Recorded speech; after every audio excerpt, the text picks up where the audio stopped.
नमस्कार, स्वागत छ दर्शकवृन्द यहाँहरूलाई कार्यक्रम विशेष कुराकानीमा म रोहन श्रेष्ठ। विशेष कुराकानीको आजको यस श्रृङ्खलामा हामी मूलतः यति बेला उखु किसानहरू आन्दोलित बनिरहेका छन्। केही समय अगाडि मात्रै पनि उनीहरू आन्दोलित भएका थिए। उखु किसानहरू काठमाडौँमा भेला भएका थिए र सरकारसँग केही सम्झौता भइसके पश्चात यो आन्दोलन थाती राखिएको अवस्था रहेको थियो। यद्यपि उनीहरूको माग पूरा हुन सकिरहेको अवस्था भनिरहेको थिएन। फेरि आज एकपटक उखु किसानहरू जन्मराएका छन्। आज एकपटक फेरि आन्दोलित बनिरहेका छन् उखु किसानहरू। आखिर यो आन्दोलन किन? यो आन्दोलन कहिलेसम्म? आखिर किन जहिले पनि भन्नको लागि हामी सर्वहाराका लागि भन्ने, हामी सबैको लागि भन्ने, हामी किसानहरूको जीवनस्तर उकास्ने कुराहरू गर्ने, यद्यपि हाम्रो नियति भने सधैँ त्यस्तै। यसै विषयमा आज हामी कुराकानी गर्न गइरहेका छौँ। त्यसको लागि आज हामीसँग जुमको माध्यमबाट जोडिनु भएको छ उखुबाली विज्ञ, त्यस्तै गरेर लुम्बिनी चिनी मिलका पूर्व प्रबन्धक यति बेला हामीसँग हाम्रो जुमको माध्यमबाट हाम्रो सम्पर्कमा हुनुहुन्छ मिनबहादुर कार्की। मिन सर, स्वागत छ यहाँलाई प्राइम टाइम्स टेलिभिजनमा। नमस्कार। धन्यवाद रहनुभयो। मैले बोलेको सुनिरहनु भएको छ? मैले एकदमै सुनिरहेको छु। धन्यवाद रहनुभयो। हजुरको आवाज चाहिँ मैले अलिकति राम्रोसँग सुन्न सकिरहेको छैन। सम्भवतः यहाँ केही समस्या आइरहेको छ। यद्यपि हेलो, समस्या मका अलिकति नेट रहन्छ, तर ठिक छ, मैले राम्ररी सुनिरहेको छु। धन्यवाद भनिसकेँ। एकदमै म यति बेला चाहिँ हामी मिन सर यो उखु किसानहरूको आन्दोलित बनिरहेका छन्। उनीहरू यति बेला आन्दोलनमा छन् होइन। विगतमा पनि आन्दोलन भएको थियो, केही सम्झौताहरू भइसके पश्चात फेरि यो आन्दोलन केही मत्तर भएको थियो। यो उखु किसानहरूको यो आन्दोलनलाई चाहिँ तपाईँले उखु बाली विज्ञको नाताले कसरी हेरिरहनु भएको छ? अब हेर्नुहोस्, यो कुनै नयाँ भए पो यसलाई विभिन्न किसिमले हेर्नु भन्ने कुरा छ होइन। अब यो त पुरानो भयो, पुरानो अनि एउटै किसिमले छ।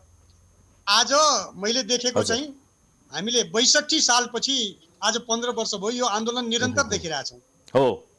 र त्यसको मुख्य उद्देश्य भनेकै अब चिनी मिलका मालिकहरू अथवा चिनी मिलका अनरहरूले किसानहरूलाई एउटा झुटो आश्वासन दिने अनि त्यो आश्वासनमा सरकार मध्यस्थकर्ताको रूपमा त्यहाँ खडा भइदिने र त्यो जुन आश्वासन दिएको छ, जसलाई किसानलाई भनिएको छ म यो दिनभित्र तपाईँहरूको यसरी उखुको भुक्तानी मिल मालिकद्वारा किसानलाई गराउँछु भन्ने खालको जुन कुरा भनिया हुन्छ त्यो आजसम्म भएको छैन। र आज पनि चाहिँ नि तपाईँको बाहिर हल्ला जे जस्तो आए पनि 1.25 अरब रुपियाँ किसानहरूको चिनी मिलको मालिकको खल्तीमा छ। अनि उनीहरू आन्दोलन नगरून् पनि किन उनीहरूको आन्दोलनको एउटै मात्र मकसद, एउटै मात्र उद्देश्य किन उनीहरू आफ्नो राइट्सको लागि मात्रै। उनीहरू कतै कुनै कुराबाट प्रेरित भएको छैन रहन भाउ। हजुर, उनीहरू आफ्नो राइट्सको लागि मात्रै लडिरहेको छ। उसले नगदे बाली आज 5 वर्षदेखि उधारो हुँदा पनि ऊ त्यसैको लागि लडिरहन्छ भनेपछि त्यसको त सिधा कुरो छ, एउटै कुरो हो, ऊ समयमा भुक्तानी पाए यो आन्दोलन किन गर्छ? एकदमै। त्यसकारणले यसको मेन उद्देश्य भनेको उसको आफ्नो अधिकारको खोजी मात्रै हो। के साँच्चै नै उखु किसानहरू पीडित हुन् अथवा चाहिँ यसमा चाहिँ राजनीति मिसिन खोज्यो भन्ने पनि सरकार पक्षको चाहिँ एउटा किसिमको विश्लेषण छ। त्यसमा कतिको सत्यता लुकेको पाइन्छ? अब निश्चय पनि उखुलाई राजनीतिक बाली, पोलिटिकल करप्ट भन्ने पनि छ।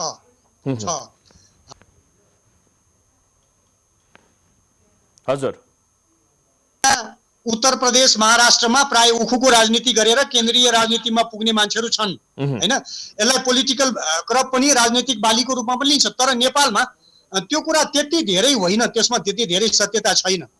2062 सालपछि जब सरकारले 59 पछि यो बिरगञ्ज चिनी कारखाना र 62 पछि लुम्बिनी चिनी कारखाना जुन सरकारले अब यसलाई चलाएन अथवा निजीकरण गर्यो, बिरगञ्ज चिनी कारखाना चलाएन, लुम्बिनी चिनी कारखानालाई आंशिक निजीकरण जुन गरेको छ, त्यो बेलादेखि अब नेपालमा 2 थरीको चिनी मिल रहेनन्, सबै प्राइभेटमा गए। अनि प्राइभेटको एउटा कार्टेलिङ भयो र प्राइभेटको एउटा कार्टेलिङ भएर किसानहरूको भुक्तानी हुन सकेन। अनि त्यसभन्दा पछि चाहिँ यो कुरा भयो। त्यसकारणले मैले यसमा धेरै राजनीति लुकेको देख्दिनँ रहनुभयो। उनीहरूको विशुद्ध आफ्नो अधिकारको लागि लडाइँ हो यो। यसमा भनेपछि राजनीति छैन। अघि तपाईँले एउटा चाहिँ बडा इन्ट्रेस्टिङ कुरा चाहिँ उठाउनु भयो। भारतको यदि हरियाणा लगायतका ठाउँमा हेर्ने हो भनेदेखि चाहिँ यो उखु राजनीति पनि भनिन्छ, उखुलाई पोलिटिक्ससँग पनि लगेर जोडिन्छ र नेपालमा चाहिँ केही हदसम्म त्यो चाहिँ छैन भनेर भनिरहँदाखेरि यो उखुभित्र लुकेको राजनीति चाहिँ कस्तो हुन्छ? अलिकति प्रकाश पारिदिनुहुन्छ? होइन मैले यसलाई पटक्कै छैन त भन्दिनँ, तर अहिलेको जुन केस हो यतिखेर उनीहरूको लडाइँ भनेको विशुद्ध भुक्तानीको मात्रै हो। अनि मैले अघि तपाईँलाई भनेको थिएँ हरियाणा मैले भनेको होइन, मैले भनेको महाराष्ट्र, उत्तर प्रदेश, उत्तराखण्ड, अब इभन बिहारमा पनि यो उखुको किसानहरूको भुक्तानीलाई लिएर, उखु किसानहरूको उखुको तौललाई लिएर यहाँ राजनीति अलिकति घुसाएर आफ्नो राजनीतिक एउटा फाइदा लिने राजनीतिज्ञहरू पनि छन्, त्यो पनि छन्। नेपालमा चाहिँ अझ त्यो खालको रूपमा राजनीति फस्टाइसकेको चाहिँ छैन हैन, तर राजनीति नेपालमा पनि छ। तर अहिलेको जुन हाम्रो यतिखेरको हट इस्यु हो नि, एउटा थर्नी इस्यु, जुन बर्निङ इस्यु छ, त्यो बर्निङ इस्युमा चाहिँ अहिले चाहिँ म राजनीति त्यति लुकेको देख्दिनँ। किनभने यो चाहिँ विशुद्ध रूपमा चल्ने बेला आयो, अहिलेसम्म भुक्तानीको अत्तो-पत्तो छैन। यो चाहिँ विशुद्ध रूपमा भनेको चाहिँ उखु किसानहरूको आफ्नो हक अधिकारको लडाई मात्रै हो। अहिलेलाई यो पर्टिकुलर यो मोमेन्टको आन्दोलन चाहिँ उनीहरूको विशुद्ध आफ्नो हक अधिकारको लागि मात्रै हो। यो उखु किसान र उखु मालिकहरू बीचको अथवा चाहिँ मिल मालिकहरू बीचको चाहिँ यो विवाद किन पटक पटक चाहिँ दोहोरिरहन्छ, किन सम्झौता चाहिँ कार्यान्वयन हुन सक्दैन, त्यो भित्रको चलखेल चाहिँ कस्तो किसिमले विश्लेषण गर्न सकिन्छ? उनीहरूले उखु किसानहरूले कतिमा उत्पादन गर्छ, कतिमा लगेर चाहिँ उनीहरूले चाहिँ मिलसम्ममा पुर्याउँछ, मिल मालिकहरूको चलखेल कस्तो हुन्छ, यसमा अलिकति प्रकाश पारिदिनुहुन्छ?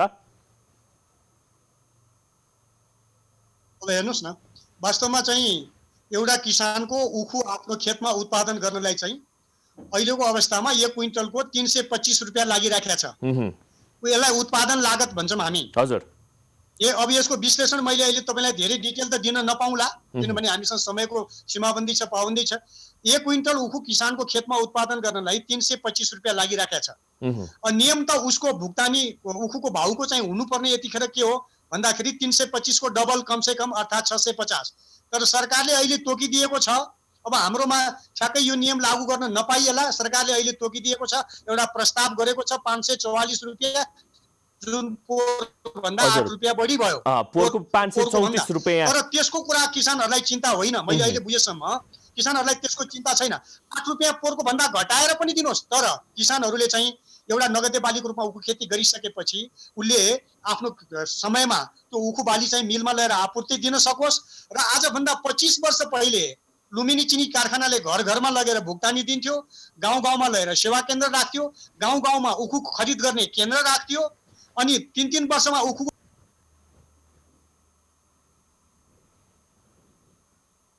किसानले उखु दिनबाट रोक्दैन, उखु किसान खुसी हुन्छन्। तर आज किसान धुरु रहेको अनि काठमाडौँको चिसोमा मधेसमा एउटा धोतीको भरमा मात्रै आएर माइती घर मण्डलामा सुतेको चाहिँ यतिखेर अहिले उनीहरूको विशुद्ध हक अधिकारको लडाईँ हो।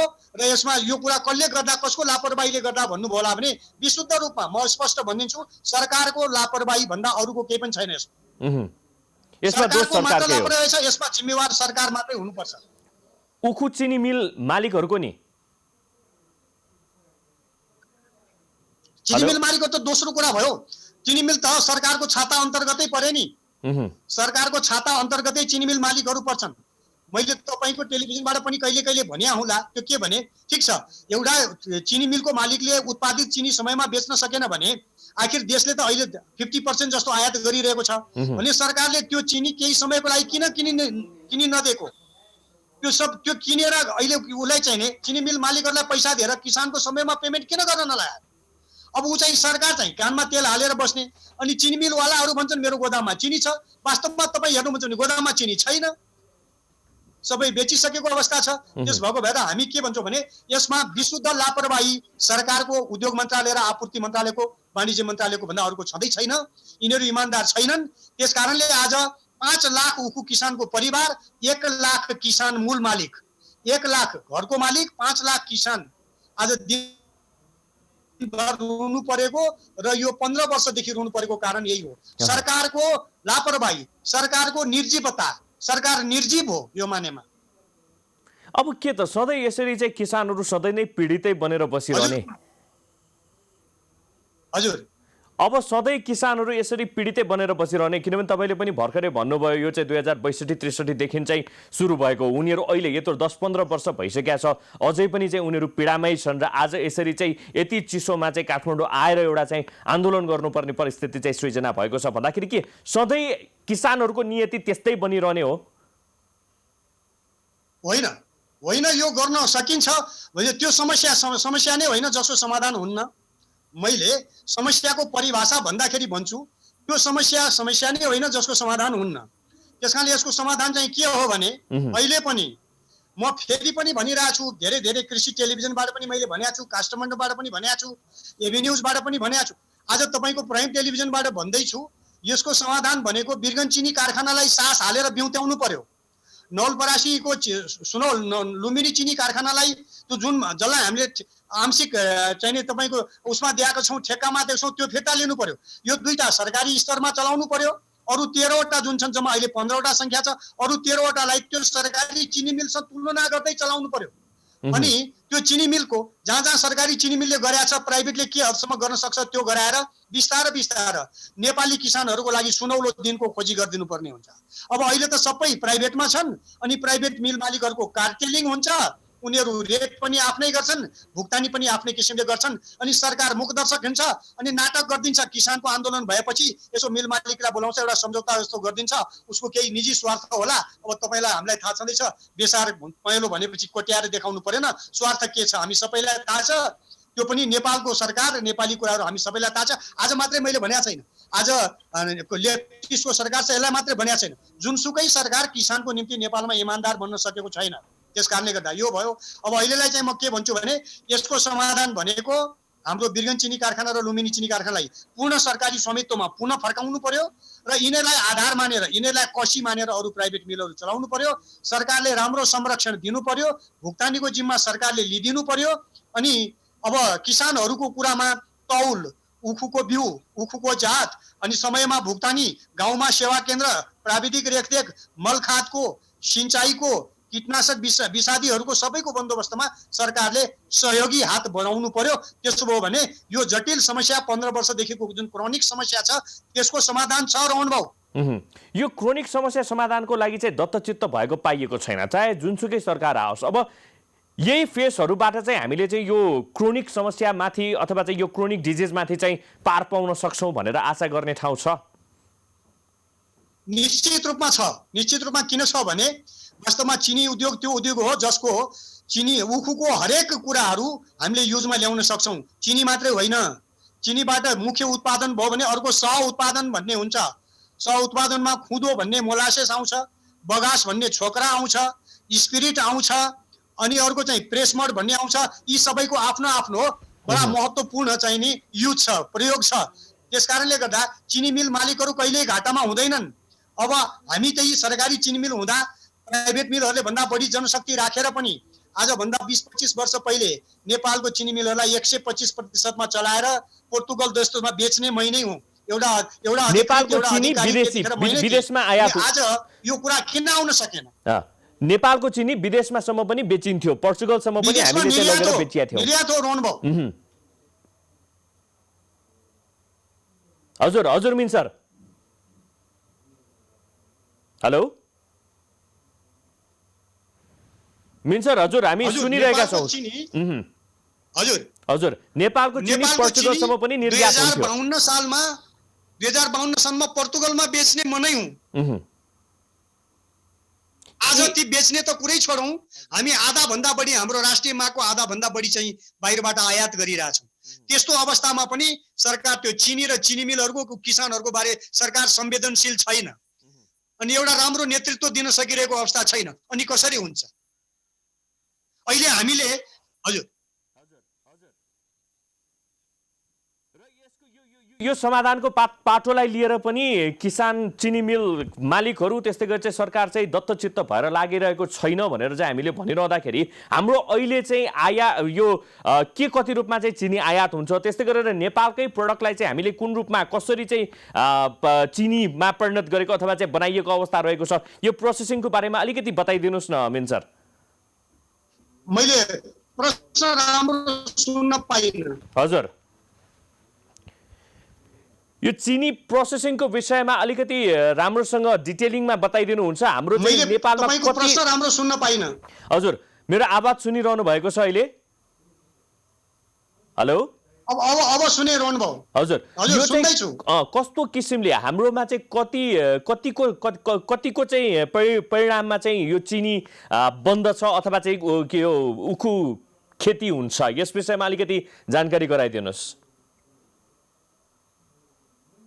अब फ्रेस आँकडै भन्नुहुन्छ भने आज हामीले नेपालमा उखु खेती गराइरहेको चाहिँ झन्डै 60,000 हेक्टर अथवा 90,000 बिघा छ।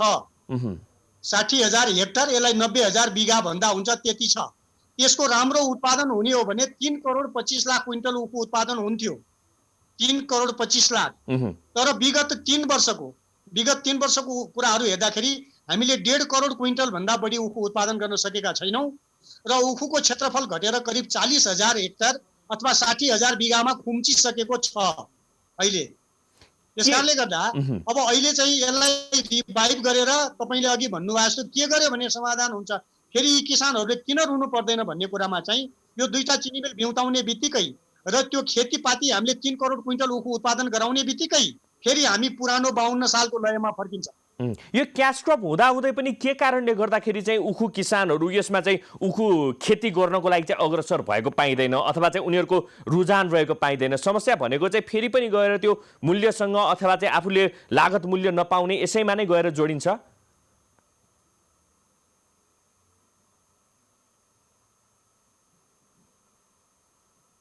उनीहरू निरुत्साहित के कारणले भएका छन् भने यो बालीले लामो समय लिन्छ। अब अरू बाली जस्तो 3-4 महिनामा यसलाई थन्क्याउन पाइँदैन। यो खेतमा लगाएको 365 दिनपछि नै थन्क्याउन योग्य हुन्छ। त्यसकारणले अरू बालीका स्रोतहरू उसले माया मार्नुपर्ने हुन्छ, उसले सेक्रिफाइस गर्नुपर्ने हुन्छ। यो क्रप लगाइसकेपछि उसको आशा भरोसा जीवनको निर्वाहको सबै कुराहरू त्यही नै हो। अब त्यही उखु बेचेर उसले समयमा भुक्तानी नपाएपछि त किसान त निरुत्साहित त बन्ने नै भयो, किनभने उसँग अरू विकल्प नै छैन। त्यसकारणले किसान निरुत्साही भएको कारण अहिले पनि हामीले समयमा यो आज मूल्य 544 रुपियाँ भनिँदैछ, यो आजभन्दा 1.5 महिना पहिले तय भएर आजभन्दा 1 महिना पहिले मिल चलाइदिएको भए किसानहरूलाई यो अवस्था आउँदैन थियो। र 15 दिनमा, ठिक छ लुम्बिनी चिनी कारखानाले 7 दिनमा भुक्तानी दिन्थ्यो, अहिले चाहिँ 15 दिनमा मात्रै भुक्तानी दिए पनि किसान रुँदैन। तर अब यहाँ त 5 वर्षदेखिको पाइल भयो, अनि 1.5 अरब 1.25 अरब पाइल भयो, अनि जनता केले गर्ने? त्यसकारणले गर्दा उसले अरू विकल्पहरू अब जस्तो तरकारी बारीहरू, केराहरू, परवलहरूको खोजी गरिरहेको छ। अब अहिले तपाईँ हामीले नवलपरासीमै हेऱ्यौँ भने अधिकांश किसानहरू उखु छोडेर अन्यत्र बालीमा डाइभर्ट भइसकेका छन्। यसको पछाडि उनीहरूप्रतिको निरुत्साहन नै हो। उनीहरू निरुत्साहित भएकै हुन्, यसमा उनीहरू एक्लो महसुस गरेकै हुन्, उनीहरू टुरो महसुस गरेकै हुन्। यसमा सरकारको उत्तरदायित्व छैन। मिल मालिकहरू अब यिनीहरू त मालिक नै भए, यिनीहरू त अब भनौँ न 1 अरब भुक्तानी नदिँदा 1 वर्षमा भुक्तानी नदिँदा 11-12 करोड ब्याज भयो। एउटा सानो फ्याक्ट्री बन्छ त उनीहरू किन भुक्तानी दिन्छन्? त्यही हो मेरो भनाइरहनु भयो। र त्यस्तै गरेर चाहिँ यो उखु किसानहरूको लागत चाहिँ कति लाग्छ? एउटा उखु चाहिँ अब सिडदेखि लिएर प्लान्टेसन र त्यसलाई चाहिँ यो हार्भेस्टिङको टाइमसम्ममा हेर्ने हो भने मैले अघि बाबुलाई हजुरलाई भनेको थिएँ, 1 क्विन्टल उखु किसानको खेतमा उत्पादन गर्न अहिले करिब तपाईँको 325 रुपियाँ लागिराखेको छ 1 क्विन्टल उत्पादन गर्नलाई। भनेपछि 3 रुपियाँ 25 पैसा 1 केजीलाई उत्पादन गर्न लागिराखेको छ। अनि त्यो हिसाबले चाहिँ अब अहिलेको अवस्थामा यो हाम्रो 1 बिघा खेती गर्नलाई झन्डै 90,000 रुपियाँ लाग्छ। 1 बिघा खेती गर्नलाई 90,000 रुपियाँ। अब त्यसबाट उत्पादन हुने उखु चाहिँ नि उसले राम्रो खालको उत्पादन गर्न सक्यो भने अहिलेको भाउमा चाहिँ नि 1,70,000 जतिको उखु बेच्न पाउने हो। उसलाई 60-70,000 फाइदा हुन्छ, जुन अन्य बालीमा यति फाइदा हुँदैन। त्यसकारणले किसानको लागि राम्ररी चलेको भए उखु खेती एउटा वरदान नै थियो, तर अब अहिले यो श्राप भएको छ। यसमा चाहिँ यो चाहिँ सरकार र त्यस्तै गरी चाहिँ मिल मालिकहरू बीचको कारणले गर्दाखेरि चाहिँ यसरी आज चाहिँ हामीले कुनै बेला थियो जति बेला चाहिँ हामीले हाम्रो चिनीलाई विश्वमा लगेर चाहिँ बेच्ने गर्थ्यौँ भनेदेखि आजको हाम्रो निरीहता अथवा चाहिँ हाम्रो चाहिँ भाग्य भनेर भनौँ बाहिरबाट चाहिँ ल्याउनु पर्ने अवस्था चाहिँ सृजना भएको छ। हजुर। अब यस्तोमा चाहिँ के हो भने अहिले पनि सरकार होशियार हुने हो भने केही प्राविधिकहरूको रेखदेखमा यो कुरा छोडिदिने हो भने हामी त्यसलाई पुरानै लयमा फर्काउन सक्छौँ। मैले ग्यारेन्टीको साथ प्राइम टेलिभिजन मार्फत भने यो प्राविधिकहरूको रेखदेखमा छोड्ने त्यस्तै गरी चाहिँ अब सरकारले चाल्नुपर्ने कदमहरू चाहिँ के हुन सक्छ? पहिला म 1, 2, 3 मा भन्छु। एकदमै पहिला चाहिँ नि के गरियोस् भने बिरगञ्ज चिनी कारखाना र लुम्बिनी चिनी कारखानालाई पुनः सरकारी स्वामित्वमा फिर्ता गरियोस्। अनि 2 नम्बर, त्यति भएपछि ती मिलहरूलाई जे एक्टिभिटी गर्न सरकारले अथवा प्राविधिकले हामीले भन्छौँ हामीले गरिरहेका थियौँ त्यही एक्टिभिटी प्राइभेट मिलहरूलाई पनि गर्न लगाउने। त्यसो भएपछि उत्पादन लागत र उत्पादन प्राइभेटको र सरकारी चिनी मिलहरूको एउटै हुन्छ। अनि अर्को समस्या भनेको हरेक 3-4 वर्षमा उखुको बिउ परिवर्तन गर्नलाई सरकारले सहयोग गर्ने। अर्को हाम्रो नेपालमा झन्डै 1.5 लाख मेट्रिक टन जति यो मलखाद हाम्रो किसानलाई चाहिएको छ। हजुर। त्यसको सरकारले उखु रोपाई भन्दा 1 महिना पहिले ग्यारेन्टीको साथ गरिदिने। अहिले नेपालमा धानको जस्तो नहोस्, अझै भविष्य हामीले केही बुझेका छैनौँ चिनी मिलको। अनि त्यसपछिबाट उखुको चाहिँ हरेक किसानको रेकर्ड राखियोस्, आलेख राखियोस्, अनि त्यसैको आधारमा उखु पडताल गरियोस्, जसलाई हामी सर्वे भन्छौँ। अनि सर्वे गरिसकेपछि त्यही अनुसार कटानी गरेर 4 महिनाभित्र मङ्सिर पुस माघ फागुनभित्र सबै नेपालको किसानहरूको उखु सबै चिनी मिलहरूमा खपत गराइयोस् र मिल बन्द भएको 1 महिनाभित्र सबै चाहिँ सम्पूर्ण भुक्तानी गरियो भने यो उखु र चिनी। हजुर।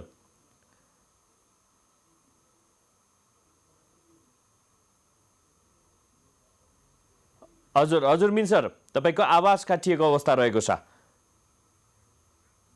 दर्शकबिन, हजुर मिन सर, हामीले कुरा गरिरहेका थियौँ, बुदागत रूपमा कुरा गरिरहेका थियौँ र तेस्रो बुदामा आइपुग्दा पुग्दै हजुरको इन्टरनेट काटिएको छ। तेस्रो बुदालाई एकचोटि फेरि हाम्रा दर्शकहरूको लागि भनिदिनुहुन्छ। हजुर हजुर। अब तेस्रो बुदामा मैले के भने मलखादको कुरा गर्दै थिएँ म। हाम्रो नेपाली उखु किसानहरूलाई चाहिने मलखाद भनेको 1,50,000 जति मेट्रिक टन हो। त्यो मेट्रिक त्यति मल चाहिँ रोप्नुभन्दा 1 महिना पहिले अर्थात् मङ्सिर महिनाभित्र चाहिँ त्यो चाहिँ मलखादको व्यवस्था होस्। अब अहिले त धानको लागि त हुन सकेन। नेपालको स्टेपल STAPLE स्टेपल क्रपलाई त हुन सकेन, यो त साइड क्रप हो भन्लान् उनीहरूले अघि। अनि त्यो भयो। अनि कीटनाशक औषधिहरूको व्यवस्था समयमा भइदियो भने र भुक्तानी हामीले किसानहरूको भुक्तानी मिल 4 महिना, यो 4 महिना मिल चल्छ, त्यो भयो भने हामी नेपाली सक्सेस हुन्छौँ। नेपाली चिनी मिलहरू मिल चल्नुपर्ने मङ्सिर त आजसम्म चलेको छैन। मङ्सिर 1 गते चल्नुपर्ने मङ्सिर पुस माघ फागुन यो 4 महिनामा सम्पूर्ण नेपाली उखु किसानहरूको उखु सम्पूर्ण नेपाली चिनी मिलहरूमा आपूर्तिको बन्दोबस्त होस्, सप्लाईको बन्दोबस्त होस् र त्यहाँ चाहिँ नि मिल बन्द भएको 1 महिनाभित्र सबै किसानको भुक्तानीको ग्यारेन्टी होस्। हामी त्यो भयो भने फेरि 2052 सालको हामी चाहिँ नि सुन्दर भविष्यमा, सुनौलो भविष्यमा फर्किन सक्छौँ। नत्र अब अहिले हामी चाहिँ एक प्रकारको अब चाहिँ नि ब्रोन्ज मेडलमा झरिसक्यौँ। हामी गोल्ड मेडलबाट ब्रोन्ज मेडलमा झरिसक्यौँ। यो मैले भनेको अवस्था हुने भने हामी पुनः गोल्ड मेडलमा फर्कन्छौँ। यो अब तपाईँले अघि भन्नुभयो सबभन्दा पहिलो बुदा भनेकै तपाईँले चाहिँ दुईटा चिनी मिललाई फेरि पनि एकपटक चाहिँ सरकारी स्वामित्वमा ल्याउनु पर्यो भनेर भनिरहँदाखेरि यो सरकारी स्वामित्वमा ल्याउने बित्तिकै धेरै हदसम्मको चाहिँ समस्या समाधान हुन्छ भनेर भन्न सक्ने ठाउँ रहन्छ। एउटा कुरा त्यसले चाहिँ के गर्छ भन्नु होला भने, जस्तो हामी सुनलाई चाहिँ जाँच्नलाई कसी प्रयोग गर्छौँ, सुन कसीमा घोटिन्छ भन्छ, त्यस्तै चाहिँ यो सरकारी स्वामित्वमा चिनी मिल आउने बित्तिकै सरकारी चिनी मिलमा बसेर हामीले जे गर्छौँ त्यो प्राइभेटहरूलाई गराउन सकिन्छ। सरकारीले सक्ने, प्राइभेटले किन नसक्ने भन्ने कुरा हुन्छ। त्यसो भएपछि सरकारी मिलहरूमा भएका प्रविधिहरू सबै प्राइभेट मिलहरूमा पनि हस्तान्तरण हुन्छ र उत्पादन र उत्पादकत्व उस्तै देखिन आउँछ। अझ राम्रो गरे प्राइभेटमा बढ्छ। यसकारणले गर्दा यसको मेन समाधान भनेको अब अहिले सबै नै चाहिँ तैचुप मैचुप भयो, मिलहरू सबै प्राइभेट मात्रै भए अनि प्राइभेटको कार्टेलिङ हुन्छ। तपाईँ त इकोनोमिक्सको पनि स्टुडेन्ट हो। कार्टेलिङ भएपछि त उनीहरूकै भुक्तानी, उनीहरूकै डाडु, उनीहरूकै पुन्यु, उनीहरूकै रेट अनि कहाँबाट हुन्छ? अनि सरकार चाहिँ खालि मुख दर्शक मात्रै, ऊ चाहिँ सिनेमा हेर्ने मात्रै हो। यो किसान र चिनी मिलको बिचको सिनेमा हेर्ने मात्रै हो सरकार।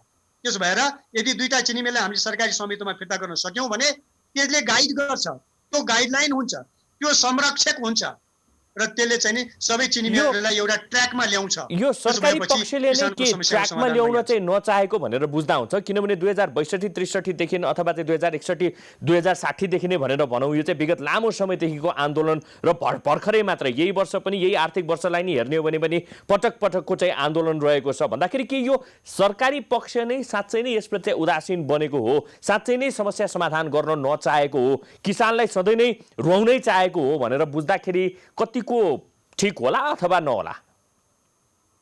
अब हेर्नुहोस् न, यसमा के भने हामी सबैको संरक्षक, हामी सबैको छाता भन्ने त सरकार नै हो नि। अब सरकारले यसमा लिडरसिप लिनु पर्यो, सरकारले यसमा इन्ट्रेस्ट लिनु पर्यो। अनि त समस्याको समाधान त हाम्रो हातैमा छ, धेरै टाढा छैन समस्याको समाधान गर्नलाई।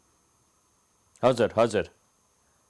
अब यहाँ मन्त्रीजीलाई पनि मैले सट्ट देखेँ, मन्त्रीजीलाई, तर खोइ मन्त्रीजी के भन्दै हुनुहुन्छ यो चाहिँ हाम्रो चाहिँ रिपोर्ट हामीले पनि प्ले गरिरहेका छौँ यहीँ हामीले बोल्दा बोल्दै पनि। अब लगभग हामी समयको अलिकति अन्त्यतिर आइरहेका छौँ होइन। यो जाँदा जाँदै थोरै हामीलाई बताइदिनुहोस्, के साँच्चै नै यो सरकार अथवा चाहिँ साँच्चै नै हाम्रो नेतृत्व यो समस्या समाधानको लागि चाहिँ दत्तचित्त भएर लाग्लान् त? के आशा गर्न सक्ने ठाउँ छ? के भन्नुहुन्छ?